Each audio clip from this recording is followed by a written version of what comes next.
ke semua selamat jumpa lagi saya. Okay, kali ni saya berada di Arab Saudi lagi Okay, so kat sini saya nak share pada anda lah tentang pengalaman saya ketika berada di sini untuk lebuh raya yang terdapat di sini kan. Kebanyakan lebuh raya ni kan pada bahagian tengah dia ada pokok ada pokok. Dan kita sedia maklum lah yang environment kita kat sini adalah panas terik susah nak jumpa pokok Tapi kalau kita tengok pada lebuh raya dia ni, dia punya pokok tu subur subur. Jadi untuk lebuh raya dia bang, ada pokok, tetapi sebenarnya pokok ni subur disebabkan oleh adanya sistem saluran air yang dipasang pada bawah pokok.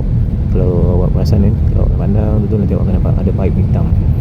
Jadi paip ni akan mengeluarkan air lah ketika setiap hari dia akan keluarkan air setiap hari. Jadi sebab itulah kita boleh tengok dia ni pokok-pokok hijau macam ni. Sedangkan kalau kat sini sebenarnya susah nak jumpa pokok-pokok yang warna hijau ni kan. Pokok hijau kan kebanyakan macam kawasan gurun kan. Okay, kalau kat sini kan, kalau awak tengok kan, motosikal susah nak jumpa. Susah nak jumpa air ni. Okay, seterusnya kan, kat sini kan, kalau awak tengok kan, ragam pemandu dia tak macam kat negara kita tau. Iaitu diorang ni kan, kalau mandu kereta kan, diorang akan bawa dengan speed yang sepatutnya diorang bawa lah.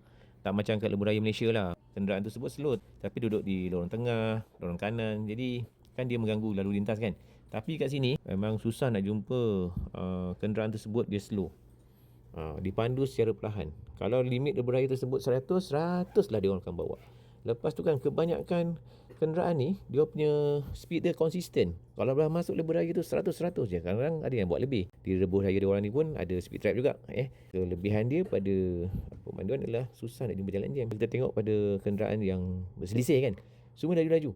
Okey, selain tu kan, kenderaan-kenderaan seperti kenderaan yang pick up kan, pick up lori-lori yang dah agak buruk sikit pun, dia orang akan gunakan power kenderaan tersebut untuk dipandu dengan laju mengikut pada kelajuan lebuh raya tersebut. So pemanduan di Arab Saudi memang agak lancar berbanding dengan negara kita yang pemandu dia, mentaliti dia saya nak kata macam mana kan, dipandu agak slow tapi duduk lorong tengah, duduk lorong kanan kan. Jadi benda tersebut tak berlaku di Arab Saudi. Okey, rasanya saya kat sini dulu perkongsian saya pada kali ini. Jumpa lagi.